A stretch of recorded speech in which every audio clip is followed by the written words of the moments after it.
નમસ્કાર, આપની સાથે હું સેજલ. રાજ્યની અંદર છેલ્લા 15 દિવસમાં 7 કરતાં વધારે દુષ્કર્મની ઘટનાઓ બની છે.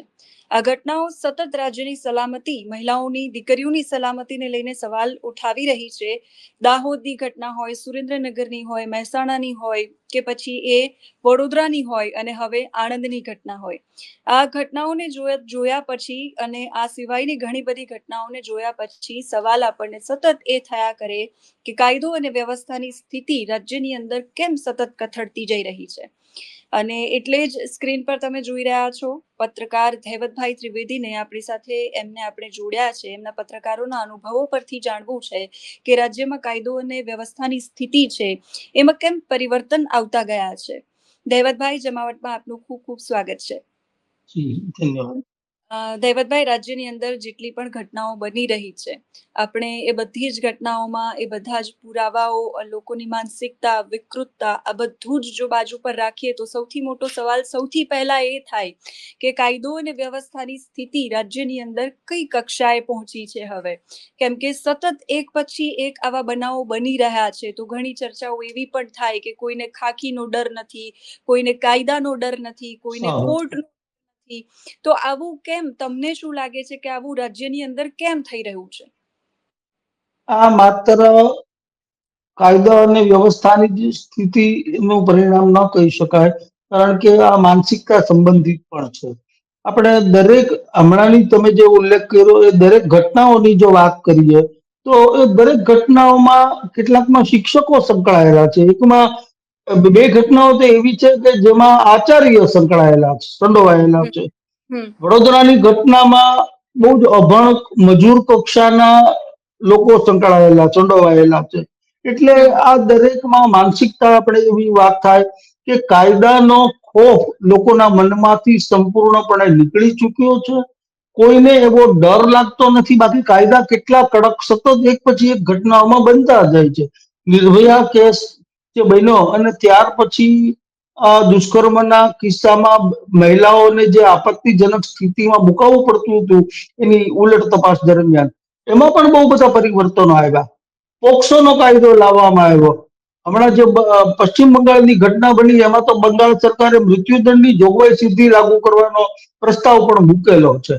એનો અર્થ એ કેમ છતાંય આવી ઘટનાઓ અટકવાનું નામ લેતી નથી અને એક પછી એક ઘટનાઓ બનતી જ જાય છે. એમાં નવરાત્રીના કારણે આવી ઘટના વધારે બની કે કાયદો અને વ્યવસ્થા નબળા છે એટલે વધારે, એવું કશું કહી શકાય એવું છે નહીં, કારણ કે આ 12 માસી છે. આને કોઈ સિઝન નથી, આને કોઈ જોગ્રાફિકલ લિમિટ નથી, કોઈ સીમા નથી. કા એક જ વિસ્તારમાં આવું થાય છે. તમે જે ઉલ્લેખ કર્યો એ ઘટના દક્ષિણ ગુજરાત થી લઈને સૌરાષ્ટ્ર સુધીની છે, જેમાં આખું ગુજરાત આવી જાય છે. ઉત્તર ગુજરાતની શાળાઓની ઘટના છે, એમાં પહેલા ધોરણની વિદ્યાર્થી સાથે આવો પ્રયત્ન થયો અને એની હત્યા કરી દેવામાં આવી. વડોદરાની ઘટના એ પણ ચોંકાવનારી છે. એ તો ઘણી બધી રીતે એમાં સમાજે આત્મમંથન કરવું પડે એવું છે. આ આખી વાતમાં એક જ સાર નીકળે કે લોકોના મનમાંથી કાયદાનો ખોફ નીકળી રહ્યો છે. પછી એ હેલ્મેટ પહેરવાની વાત હોય ત્યાંથી આ લાગુ પડે. હેલ્મેટ પહેરવા અંગે હાઈકોર્ટ આપણે જાણીએ છીએ કે સરકારને આટલી તાકીદ કરે છે, પોલીસ આટલી બધી ડ્રાઈવ ચલાવે છે અને છતાં પણ આપણને સડક ઉપર હેલ્મેટ પહેર્યા વગરના દ્વિચક્રી વાહન ચાલકો જોવા મળે છે. મોબાઈલ પર ચાલુ ગાડીએ મોબાઈલ પર વાત કરવી, આ બધી વાતો છે ને કાયદો તોડવા સંબંધિત છે, જેમાં ગંભીરતમ વાત જેવી આપણે ચર્ચા કરી રહ્યા છીએ ગંભીરતમ મુદ્દો છે. પણ વાત દરેકની એક સરખી લાગુ પડે છે કે કાયદાનો ડર લોકોના મનમાંથી નીકળી ગયો છે અને આ હકીકત છે. અને આના માટે આ માત્ર સરકાર માટે નહીં, સભ્ય સમાજ માટે પણ આ મને લાગે છે કે એટલું ચિંતાજનક છે. તમે આટલા વર્ષોથી પત્રકારત્વ કરી રહ્યા છો, એ આ ફિલ્ડ સાથે તમે સંકળાયેલા છો. તમારા ને અમારા અનુભવોમાં બહુ જાજો ફરક છે. એટલે તમારી પાસેથી એ જાણવું છે કે પહેલાના સમયમાં આવા જ્યારે કિસ્સાઓ બનતા અને હવે જ્યારે બને છે, પહેલા આઈપીસી અને હવે ભારતીય ન્યાય સંહિતા આપણે સૌ જાણીએ છીએ કે કલમો ઘણી બધી છે, કાયદાઓ ઘણા બધા છે, કાયદાઓ કડક પણ બને છે, પણ એનો અમલ ક્યાંક ને ક્યાંક કડક રીતે નથી થતો. 12 દિવસની અંદર 1700 પાનાની ચાર્જશીટ ફાઇલ કરી કોર્ટની અંદર વડોદરાની અંદર 48 કલાકની અંદર આરોપીઓને પકડી લીધા. શરૂઆતમાં જ્યારે ઘટના સામે આવી તો આપણને એવું થયું કે કોઈ જ પુરાવા નથી. એવી જગ્યા હતી કે જ્યાં કોઈ રાડ પાડે તો પણ ન સંભળાય, અને એમાં પણ અત્યારે તો નવરાત્રી ચાલી રહી છે એટલે આજુબાજુમાં એટલું બધું સાઉન્ડ સિસ્ટમો ચાલુ હોય કે એવી અવાવરૂ જગ્યાએથી કંઈ જ ન સાંભળી શકાય, અને છતાંય 48 કલાકની અંદર આરોપીઓ પકડાઈ ગયા. અમુક ઘટનાઓ એવી પણ છે કે જેમાં જેમ કે વડોદરાની દાહોદની ઘટના છે તો સરકાર ખુલીને બોલી છે. બાકી બધી જે ઘટનાઓ છે એમાં હજુ પણ દીકરીઓ ન્યાય ઝંખી રહી છે. તો તમને એવું લાગે છે કે કાયદાની જે કલમો છે એને કડક તો બનાવવામાં આવે છે પણ એનો અમલ કડક રીતે ક્યાંક નથી થઈ રહ્યો? એ અમલ કરવામાં ઘણી બધી વાર નબળાઈઓ જોવા મળતી હોય છે. કેટલીક વાર લાગતા વળગતા વાદ પણ આમાં એટલો જ કારણભૂત બનતો હોય છે. અને કે સરકારમાં આપણી ઓળખાણ છે, છૂટી જઈશું આપણને કઈ નહીં થાય, અમે તો હમ આ પાર્ટી સાથે સંકળાયેલા છીએ, અમને તો કઈ નહીં થાય. આ એક હમ માનસિકતા પણ કારણભૂત હોય છે. પણ તમે જે શરૂઆતમાં વાત કરી કે આટલા વર્ષોના અનુભવના આધારે અગાઉ હમ ને અત્યારમાં ક્યાં ફરક છે, એમાં એમાં મને લાગે છે કે આ ચર્ચા ખાસ થવી જોઈએ, મંથન હમ થવું જોઈએ. એ સૌથી હમ મોટો મુદ્દો જે છે એ માતા પિતાનું વલણ અને હમ સામાજિક માનસિકતા આની સાથે સંબંધિત છે એમ મને લાગે છે. કે હમ પેલા મા બાપને 3-4 સંતાન હોવા છતાં મા બાપ 4 સંતાનો ઉપર અંકુશ રાખી શકાતો હતો. સારા સારનું વિવેક ભાન પણ રહેતું હતું. અત્યારે મને લાગે છે કે ઘણા બધા કિસ્સામાં માત્ર આપણે બળાત્કારની જ ચર્ચા હું નથી કરી રહ્યો અહીંયા, હું ઘણી બધી હમ બાબતો એમાં તથ્યકાંડ પણ આવી જાય એ પણ સામેલ છે કે હમ મા બાપ જ એટલા બેપરવા બની ચુક્યા છે, દેખાદેખી એના માટે કારણભૂત છે. સંતાનો એકમાત્ર સંતાનો હોય, સંતાનો મોટા ભાગે દંપતીઓને 1 અથવા 2 હોય, એ સંજોગોમાં સંતાનોનો લાડકો પોષવાનો અભિગમ પણ વધતો જાય છે. સરેરાશ મા બાપની આર્થિક સંપન્નતા વધી છે. હમ મારી પોતાની વાત કરું તો નાનપણમાં ઘરમાં સાયકલ પણ દોડેલી હતી. અમે 4 ભાઈ બહેન હોઈએ, વચ્ચે એક સાયકલ હોય, એ પણ પપ્પાની હોય, અને સાયકલ આપણને મહિને 1 વાર વાપરવા મળતી હોય.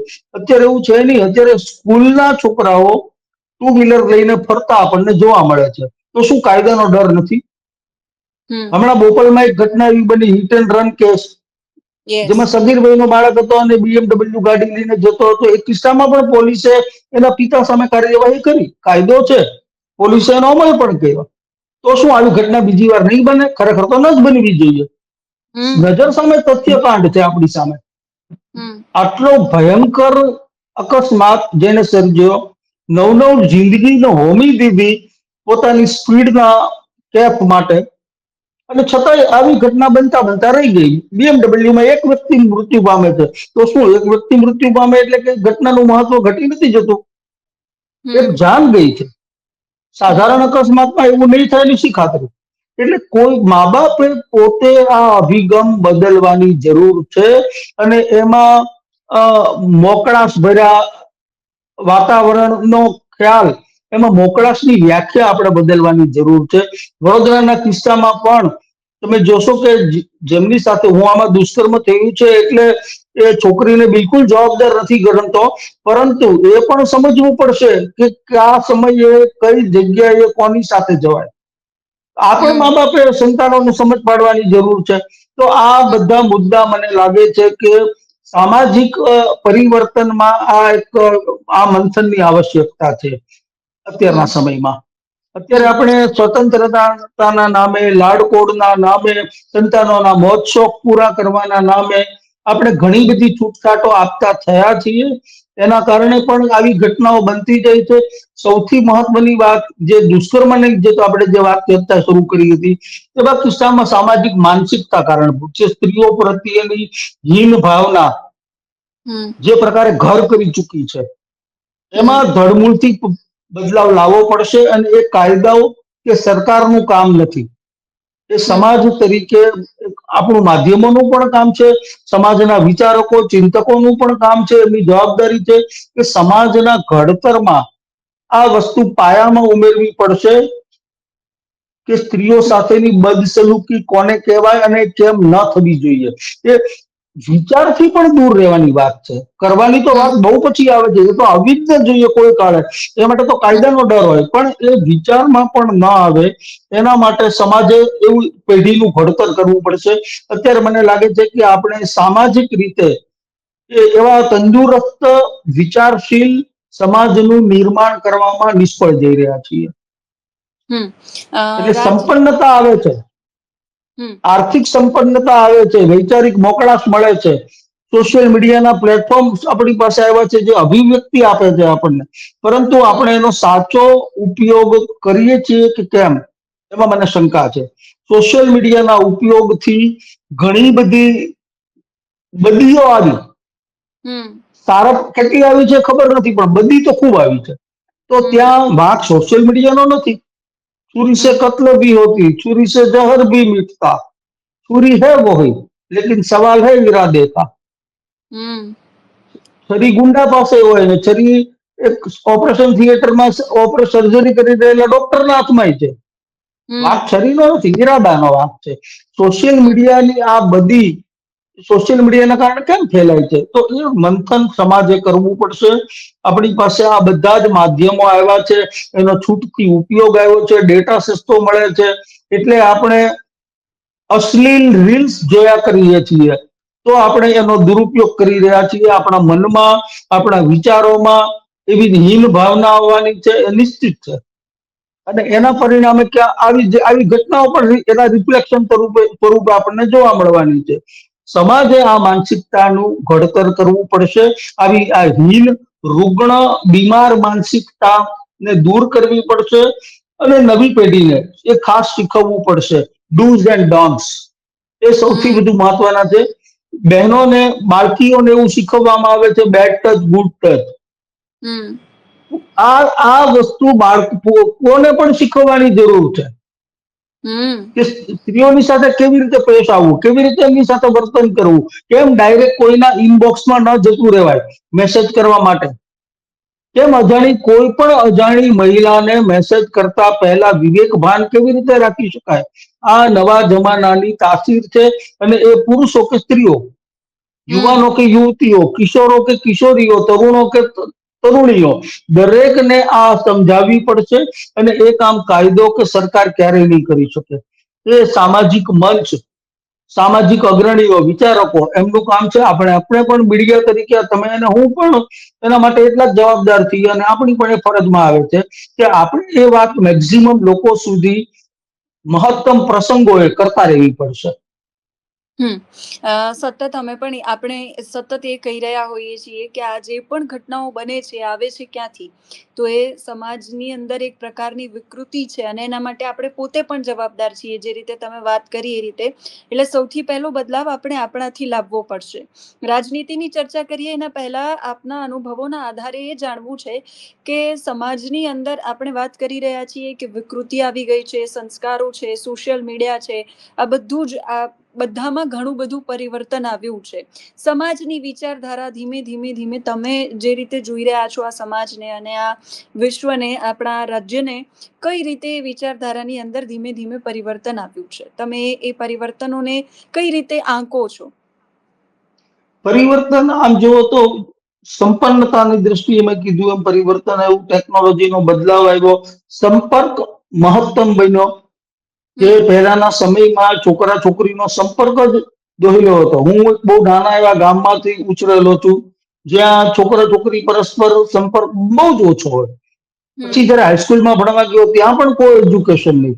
જયારે સીધો હમ કોલેજમાં આવ્યો ત્યારે જ છોકરીઓ સાથે સીધો સંપર્ક થયો. તો હમ આ સમયગાળો જે છે એ છોકરાઓની છોકરીઓ પ્રત્યેની માનસિકતા માટે બહુ નિર્ણાયક હોય.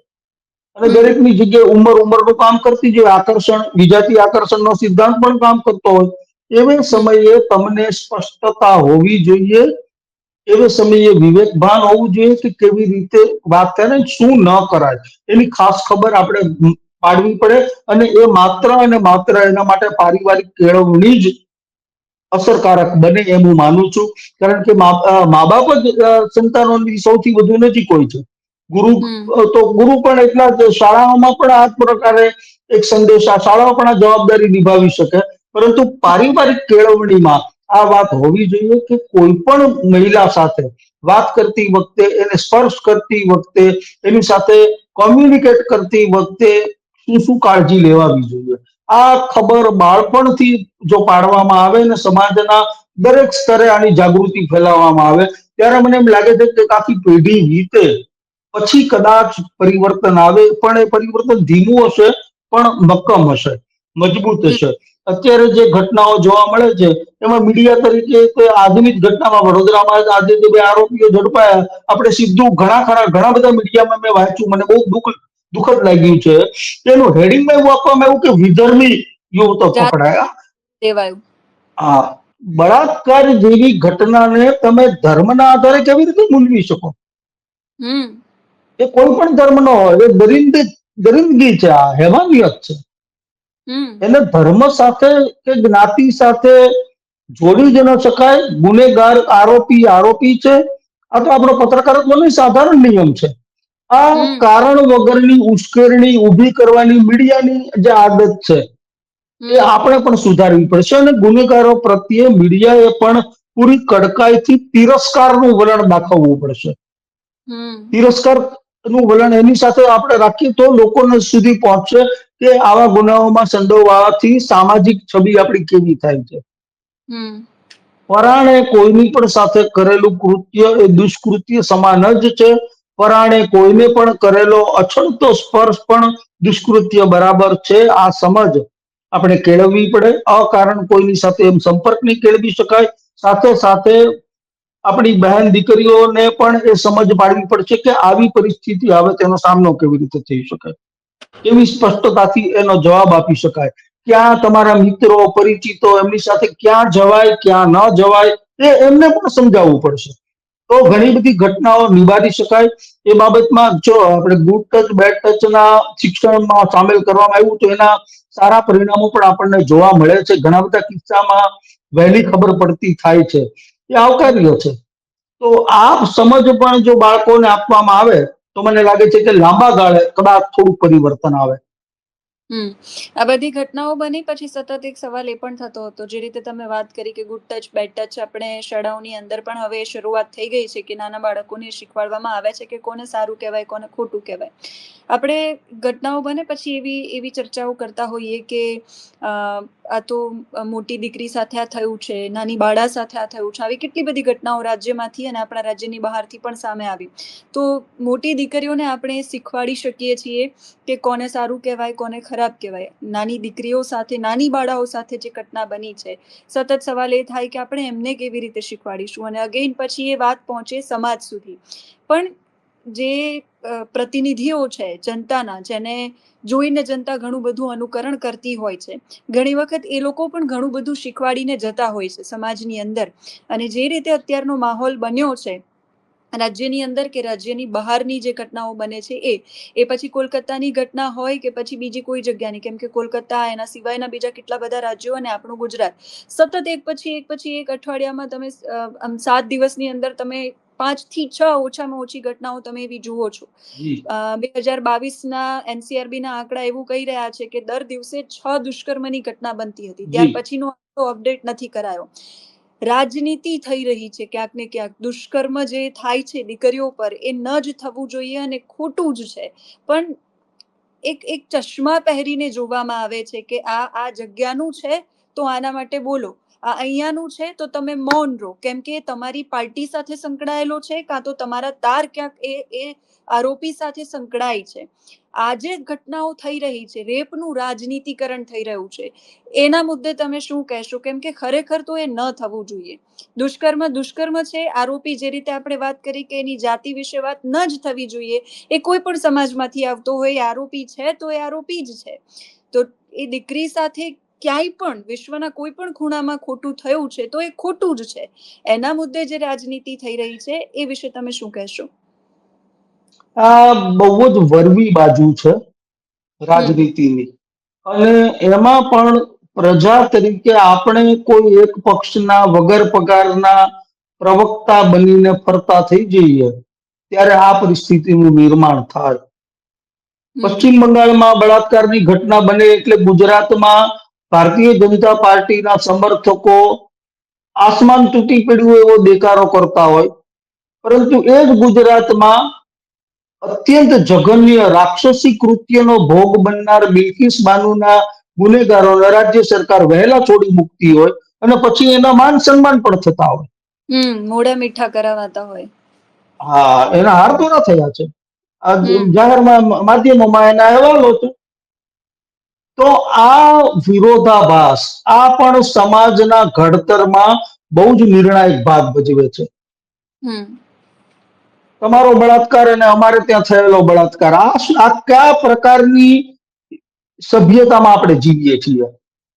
હમ બીજાના પ્રાંતમાં થયેલો બળાત્કાર બળાત્કાર છે, અહીંયા થયેલા બળાત્કારમાં તમે બીજું કંઈ પણ કહી શકો છો. વિધર્મીએ કરેલો બળાત્કાર હશે તો એને વધુ ચગાવવામાં આવે. બીજા કોઈ હમ ધર્મમાં કરેલો કે બીજી કોઈ જ્ઞાતિમાં કરેલો બળાત્કાર હોય તો એ આરોપી સરખો નથી. આ હમ બહુ જ આક્રોશ છે ને, આ આક્રોશ સામાજિક સ્તરે લોકોએ ઉભો કરવો જોઈએ. લોકો યથા રાજા તથા પ્રજા, એવું રાજાશાહીમાં છે. લોકશાહીમાં તો યથા પ્રજા તથા રાજા હોય છે. જેવી પ્રજા હોય એવું એને રાજા મળે. પ્રજા જો આની સામે આક્રોશ વ્યક્ત કરશે તો સરકારને પણ એ સમજવાની ફરજ પડશે ને, તો આપોઆપ દરેક રાજકીય પક્ષોએ તેનું અનુકરણ કરવું જ પડશે, છૂટકો નથી. હમ આ આક્રોશ, આવા વલણ સામેનો આક્રોશ, કારણ કે રાજકીય પક્ષો તો તેમનું કામ છે પોતાનો હેતુ સાધવાનું, પોતાની સત્તા ટકાવવાનું, અને એટલા માટે એ પોતાના ચશ્મા આપણી આંખે પહેરાવે. પણ આપણે શા માટે ચશ્મા પહેરી લઈએ છીએ? આપણે શા માટે આપણા ખભા ઉપર એમના હેતુની બંદૂક ફૂટવા દઈએ છીએ? પ્રજા તરીકે આપણો ધર્મ, આપણો નાગરિક ધર્મ એ છે આપણે એક દિવસ માટે મતદાનના દિવસે મત આપવા પૂરતા જ કોઈ રાજકીય પક્ષના સમર્થક છીએ. હમ બાકીનો તમામ સમય આપણે આ દેશના જવાબદાર નાગરિક છીએ. હમ એને બદલે આપણે બાકીના દરેક સમયમાં સરકારના જવાબદાર નાગરિક તરીકે સરકારને સવાલો પૂછવાને બદલે સરકારના બચાવનું કામ કરતા થઈ જઈએ. તો સરકારોને, રાજકીય પક્ષોને તો એ જ જોઈએ છે. હમ આ પણ પ્રજાકીય માનસિકતાના ઘડતરનો મુદ્દો છે. અને છેલ્લા કેટલાક સમયથી આ પરિસ્થિતિ બહુ જ વકરી છે. સોશિયલ મીડિયાનો જે સુચારુ ઉપયોગ થવો જોઈએ, જવાબદારી ભર્યો ઉપયોગ થવો જોઈએ, એને બદલે રાજકીય અખાડાબાજીનો મંચ બનતો જાય છે. હમ તો આ કામ રાજકીય પક્ષોનું છે, એ એના બચાવ કર્યા કરશે, કારણ કે એનું કામ છે. પ્રજા તરીકે આપણું કામ તો છે, મારા ઘરની બહાર રસ્તો ખરાબ હોય તો ગમે તેની સરકાર હોય, ગમે તે ધારાસભ્ય હોય, મારે તો એને વખોડવાનું છે, સરકારના ધ્યાન ઉપર લાવવાનું છે. હમ જાહેર રસ્તા, નવો નવો બનાવેલો બ્રિજ જો એક વર્ષમાં તૂટતો હોય તો સરકારનો કાન ખેંચવાનો નાગરિક ધર્મ છે. એ બ્રિજ કેમ તૂટ્યો એના બચાવમાં પશ્ચિમ બંગાળના કે બીજા કોઈ ભાજપ સિવાયના રાજ્યના બ્રિજ હું બતાવવાનો હોઉં તો હું તો સરકારનું કામ કરું છું, સરકારનો બચાવ કરી રહ્યો છું. આ માનસિકતા પ્રજાએ પણ બદલવાની જરૂર છે. આપણી આંખેથી રાજકીય પક્ષો જે ચશ્મા પહેરાવે છે એ ચશ્મા આપણે ઉતારવાની જરૂર છે. આપણે પહેરવાના જ ના હોય. જો હમ પહેરીશું એ ચશ્મા પહેરવાથી આપણે આપણું પોતાનું જ નુકસાન કરી રહ્યા છીએ. એટલે કોઈ પણ ખોટી ઘટના છે એને ખોટું સ્પષ્ટપણે બોલવું પડશે. અંગ્રેજીમાં પેલું કહેવાય છે ને કે silence of good people causes the rise of an evil. હમ આપણે બોલતા જ નથી, બોલવાનું જ બંધ કરી દેશું તો બાકીનાને ફાવતું જ રહે છે.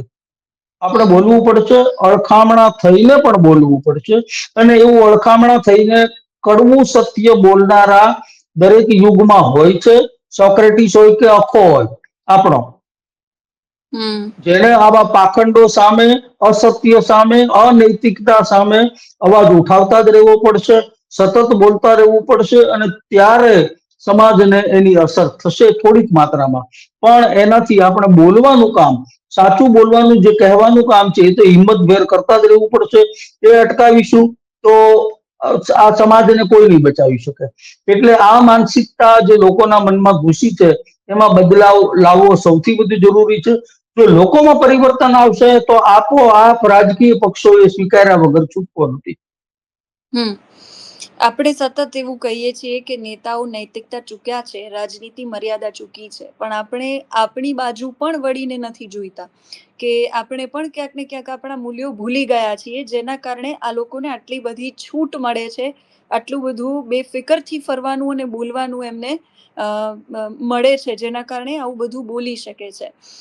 વૈશ્વિક સંસ્થાઓ, જે આટલી બધી સંસ્થાઓ છે વર્ષોથી, જે ખાસ કરીને આપણા દેશની અંદર અમુક સમયે જે મહિલાઓ પર અત્યાચારો થતા હતા, ત્યાર પછી દરેક જગ્યાઓ પર, એવું નથી કે આપણા દેશમાં જ, એટલે દરેક જગ્યાઓ પર મહિલાઓ પર અત્યાચારો થતા હતા. દર વર્ષે એ મહિલા દિવસની ઉજવણી, અલગ અલગ થીમ અને અલગ અલગ વાતો અને કાયદાઓ, એની કલમો, આ બધું જ જોતા આપની પાસેથી એ જાણવું છે કે આવી જ પરિસ્થિતિની વચ્ચે આપણે 14-15 વર્ષ પછીનો વિચાર કરીએ તો સમાજ છે, રાજનીતિ છે, સંસ્કારો છે, આપણે એવું કહીએ છીએ કે આપણો સમાજ છે ધીમે ધીમે વિચારધારા એની બદલાઈ છે.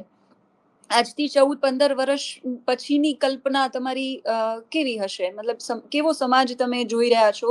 આજે બધી પરિસ્થિતિઓ અત્યારે ચાલી રહી છે એ પ્રમાણે.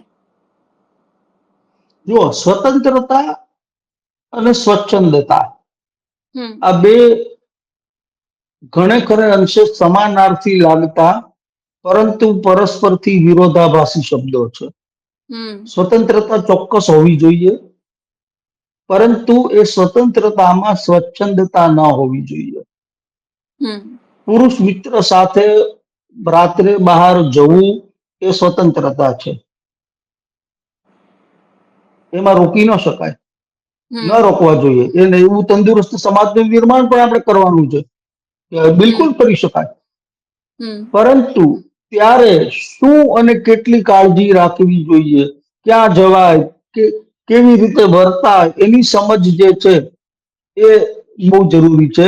જો એ સમજનો ઉંબરો ઓળંગી જવાય છે તો ત્યાંથી જ સ્વચ્છંદતાની હદ શરૂ થતી હોય છે.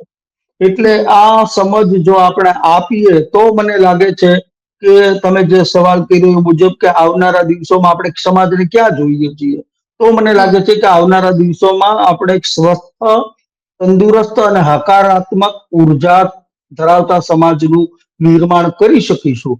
હમ અન્યથા શહેરીકરણ જે રીતે આડેધડ વધે છે, અને એ શહેરીકરણ પણ આ પ્રકારની ગુનાખોરીમાં બહુ જ મોટો ભાગ ભજવે છે. તો હમ એ બધી જ સમસ્યાઓ, શહેરીકરણ છે, અર્બનાઇઝેશન, એ આ બધી પ્રવૃત્તિઓ, આ બધી બદીઓનું મૂળ બનતું હોય છે. અને અત્યારે હમ પણ એ જ મોટા ભાગે જોવા મળે છે. એનો અર્થ એવો બિલકુલ નથી કે નાના શહેરોમાં કે ગામડાઓમાં આ પ્રકારની ઘટનાઓ બનતી નથી. એવું તો બિલકુલ કહી શકાય એમ નથી, કારણ કે આપણે જે ઉલ્લેખ કર્યો એમાંની ઘણી ખરી ઘટનાઓ દાહોદ વગેરે વિસ્તારની ઘટનાઓ ક્યાં મોટા ગાંધીનગર. શહેરની છે. હા, હમ એના ત્યાં રૂગ્ણ માનસિકતા, હીન માનસિકતા અને વિકૃતિ કારણભૂત છે. મોટા શહેરોમાં સ્વતંત્રતા અને સ્વચ્છંદતા વચ્ચેના ભેદ ની ખબર નથી એટલે કારણભૂત છે, અને સ્ત્રીઓ પ્રત્યેની હીન માનસિકતા. આ હમ દરેક મોરચે સમાજે સતત પ્રયાસો કરવા પડશે, અને તો મને લાગે છે કે 10-15 વર્ષ પછી કદાચ આપણે તંદુરસ્ત સમાજનું નિર્માણ કરી શકીશું. સોશિયલ મીડિયાના, ઇન્ટરનેટના, એની અવેલેબિલિટીના ઉપયોગ વિશે પણ મા બાપે બહુ સતર્ક થવાની જરૂર છે. કારણ કે ઇન્ટરનેટનો ઉપયોગ તમે કરો છો, પણ જો એ સંપર્ક રાખવાને બદલે, એકબીજા સાથે પાસેથી શીખવાને બદલે રીલ્સ જોવામાં, એમાં જો તમારો સંતાન સમય આપી રહ્યું છે, તો મા બાપે એ સમજવું પડશે, ને રોકવો પડશે, ને એને સમજાવવો પણ પડશે. ત્યારે હમ એ મોટો થઈને એને ડૂઝ એન્ડ ડોન્ટ્સ થી અત્યારથી ખબર હશે, તો આગળ જતા એનામાં પરિવર્તન આવશે. એટલે આ મા બાપની ફરજ છે, પ્રસાર માધ્યમોની ફરજ છે, સમાજના વિચારકોનું કામ છે કે અત્યારથી એ દિશામાં, દરેક દિશાએથી, એક જ દિશાએ નહીં, અનેક દિશાએથી આ પ્રયત્નો કરતા રહેવા પડશે. મોબાઈલના ઉપયોગ માટે, સોશિયલ મીડિયાના ઉપયોગ માટે, ઇન્ટરનેટના ઉપયોગ માટે એક શિસ્તની તીવ્ર જરૂર છે. અને એ જો આપણે અત્યારથી શીખવતા થઈશું તો મને લાગે છે કે આવતા 10-15 વર્ષ પછીની પેઢીમાં એ શિસ્ત સંસ્કાર બનીને આવી હશે. અત્યારની પેઢી માટે હજુ એ સંસ્કાર નથી, કારણ કે સંસ્કાર લાવવાની જે ઉંમર હતી ત્યારે ઇન્ટરનેટ ને બધું આટલું પ્રચલિત નહોતું. એના હાથમાં મોબાઈલ આવ્યો, સીધો અત્યારે આવ્યો છે, તો અત્યારે ખબર જ નથી. આપણે એક સંક્રાંતિ દોરમાંથી પસાર થઈ રહ્યા છીએ. પરંતુ હવે પછીની પેઢી માટે આ બધું સહજ હશે. ત્યારે આજે જેની ઉંમર 12-15 વર્ષની છે, એને અત્યારથી શીખવશું તો એ જયારે પુખ્ત વયનો થવા થશે, સમાજ જીવનમાં પ્રવેશ છે, ત્યારે મને લાગે છે કે આપણે ઘણું હકારાત્મક પરિવર્તન લાવી શક્યા હોઈશું. આ બધી ચર્ચાઓ કરી, પણ એક અંતિમ સવાલ મારા મનમાં હજુ પણ છે કે ચાહે અગ્નિકાંડની ઘટના હોય કે ચાહે પછી એ હિટ એન્ડ રનની ઘટના હોય કે કોઈ મર્સિડીઝ નબીરો લઈને નીકળ્યો છે અને પછી એ ઉડાડી દે છે, પછી 9 લોકો હોય કે 1 લોકો હોય, આ બધી ઘટનાઓ બન્યા પછી લોકો જ્યારે આવી સ્ટોરીઓ કરીએ અને ત્યારે પછી કમેન્ટ્સ વાંચીએ લોકોની નીચે, આમ તો બહુ ઓછી વાંચતા હોઈએ છીએ, પણ વાંચીએ અથવા તો લોકોના પ્રતિભાવો સાંભળીએ તો અલ્ટિમેટલી એ એક સમય, આપણે કહીએ ને કે ગુસ્સો એક ક્ષણનો હોય, એવી રીતે લોકો છે એક ક્ષણ માટે પોતાનો પ્રતિભાવ આપી દે છે, પણ એ રંજ, એ અફસોસ, એ ફિલિંગ્સ એમનામાં નથી રહી. આટલા વર્ષથી તમે પત્રકારત્વ કરો છો, લોકો સાથે તમે જોડાયેલા છો, તમને લોકોનો બહુ જ જાજો અનુભવ છે. એ જાણવું છે કે એવું કેમ થયું સમાજમાં કે લાગણીઓનો અભાવ હવે દેખાઈ રહ્યો છે ધીમે ધીમે, કે ઘટના કોઈ પણ બને, એ ઘટના બની છે તો એ દિવસે એ ઘટનાના સમાચાર વાંચી લેશે, 2 ઘડી દુઃખ વ્યક્ત કરી દેશે અને પછી એવું કહેશે કે મારે શું, એ તો કોલકાતામાં બની છે, કે મારે શું, એ તો ફલાણી જગ્યાએ બની છે, કે મારે શું એમ, એ દાહોદમાં બની છે તો મારે શું, રાજકોટ વાળું એવું કહેશે કે મારે શું એમ. તો આ જે સમસ્યાનું સર્જન થયું છે, જે લોકોમાં લાગણીઓનો અભાવ છે, હું એને સમસ્યા જ કહીશ, કેમ કે તમે જો બીજાની લાગણી ફીલ નથી કરી શકતા તો એનાથી મોટું દુઃખ તો કોઈ ના હોઈ શકે, અને એટલે જ મારા ખ્યાલથી કદાચ આવું બધું બનતું હશે સમાજની અંદર. તમને શું લાગે છે કારણો?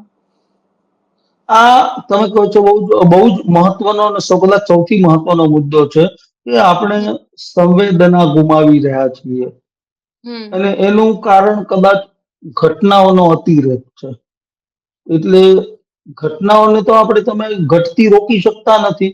ઘટનાઓ હમ એટલી બધી ઘટતી હશે તો માધ્યમોએ પણ એનું રિપોર્ટિંગ કરતા રહેવું પડશે. ત્યારે હવે માધ્યમોએ પોતાના જૂના કાટલા બદલવા પડશે. પહેલા સાધારણમાં સાધારણ ક્રાઇમને પણ આપણે મોટી જગ્યા આપી દેતા હતા, વધારે ચગાવતા હતા.